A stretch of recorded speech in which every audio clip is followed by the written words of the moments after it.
واجب پچا دا دوستانو قربان بارک کې اهم مسلې دي چې موږ تاسو په ځان پوه کړو. نو ویډیو پوره وګورئ او کومه ویډیو خوښه شوه نو ویډیو لایک کړئ او زموږ چینل سبسکرایب. په هغه چا دا چې دې وخت کې دوه تاسو کې څوک زرګر شته؟ سپین زر 100 روپے توله دي، 40 روپے توله، 500 تولو 100 روپو جوړیږي، 40 روپے توله چی 2100. اچھا ما 2000 فرض کړي. عزیزانو غوږ کېږدئ، 2100 روپے چې چا سره تر لوی اختره پورې موجود وي 2100 پاغه قربانی واجب ده. 2100 پاکستانی پاغه قربانی واجب ده. ګډوره وس کې نشتا، غوا ما کې میخي کې چا سره به عیسی ونیسي. یو سړی دی چې 2100 نه لري، په قرض پیسې واغستې او ګډوره یې واغست. چې واغستو ورځ دوه پاتې دي اختر ته ګډوره یې ورک شو. چې ورک شو د باندې دا عشق ابراهیمی دومره غالب و چې نورې پیسې په قرض واغستې بلې واغستې. این دا اختر په شپه هغه ورک ګډوره یم پیدا شو او بلې م اغستی دی. مسله دا ده چې دا غریب سړی به د اختر په ورځ دا دواړه ګډورې حلالوي، او که مالدار سړي اغستی و او هغه نه ورک شو بلې واغستو او د اختر په شپه ورک ګډوره پیدا شو، نو دی به یو خرڅ کړي او یو به حلال کړي. او غریب چې دی به دواړه حلالوي. ولې؟ په ظاهر که تاسو خیال وکئ زیاتې ځکه معلومیږي چې مالدار به یو خرڅ کړي یو به حلالوي، او غریب چې د ډېرې مینې لیونی کړی او په قرض یې راغستی وي به دواړه حلالوي. دا ځکه چې په غریب قرباني واجب نه وه، لیکن ده چې ګډوره یې واغسته نو دا په ده نظر شو. چا ورک شو بلې واغستو نو بل هم پې نظر شو، نو نظر چې دی خرڅېدی نشي، لہذا دی به دواړه حلالوي. په مالدار واجب و قرباني یوه، نو هغه چې پیدا شو یو به حلال کړي او یو به خرڅ کړي. او سر درته بل ویم،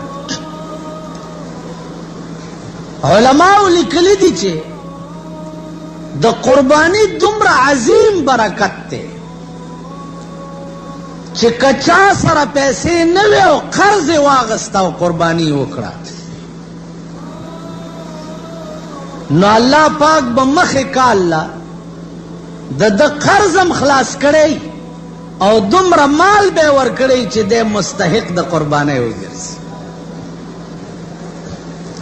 خو یو خبره درته کوم، کله کله امتحان هم وشي.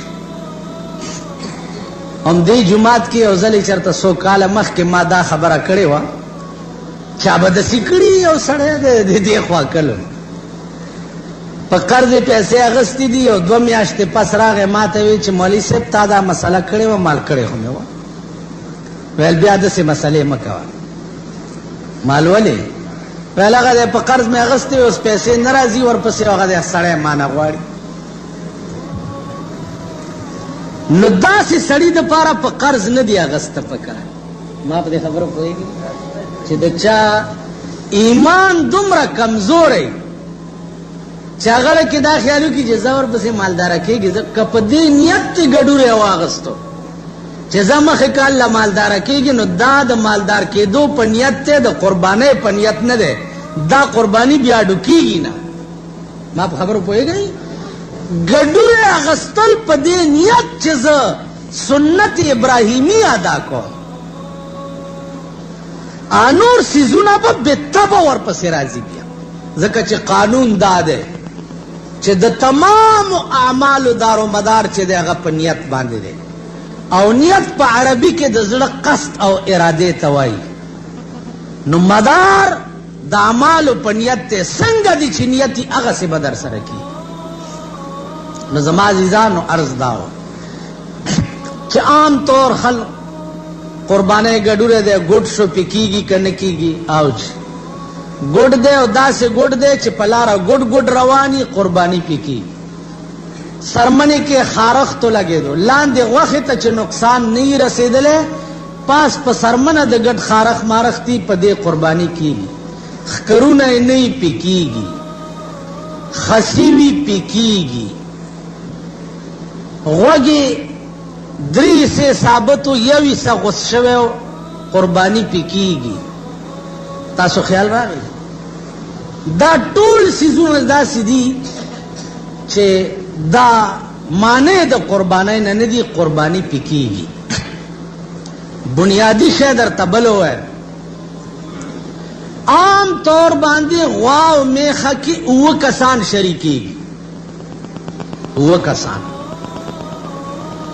که په دې اوو کسانو کې د یو سړي پیسې حرامې وي د یو سړي نو قرباني د دې نورو شپږو هم نه ده شوې اوه کسه په یو غوا کې شریک دي او د یو سړي پیسې پکې حرامې دي نو قرباني د دې نورو شپږو ونه شو خیال به دا کوئ چې په غوا کې ځان سره حرام خور چاته وایي چې د چا ګټه حرام ګټې د چا حرامې دي او د چا حلالې دي هغه مانه تاسو ښه پوهېږئ او دا ټول خلق تاسو ښه پېژنئ دې ته به سوچ کوئ او خیال کوئ چې ګټه د چا حرامئ چې هغه ځان سره پکې شریک مثلا یو سړی دی د جواری پړی اچولی نو د جواری ګټه 14 انې حرامه اوس خو جواری په پاکستان کې فیشن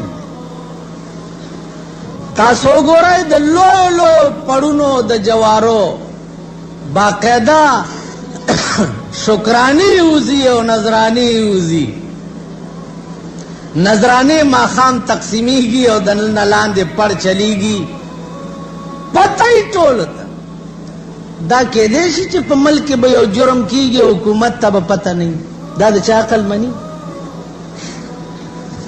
جواری پړونه به په علاقه کې چلیږي او حکومت ته به پته نه د علاقې تانیدار ته به پته نه چې زما علاقه کې کوم ځای جواری چلی چرس به خرڅېږي او د علاقې تانیدار ته به پته نه اوس هیروین به خرڅېږي چې څوک څوک یې خرڅوي او د علاقې تانیدار ته به پته نه دا عقل مني د چا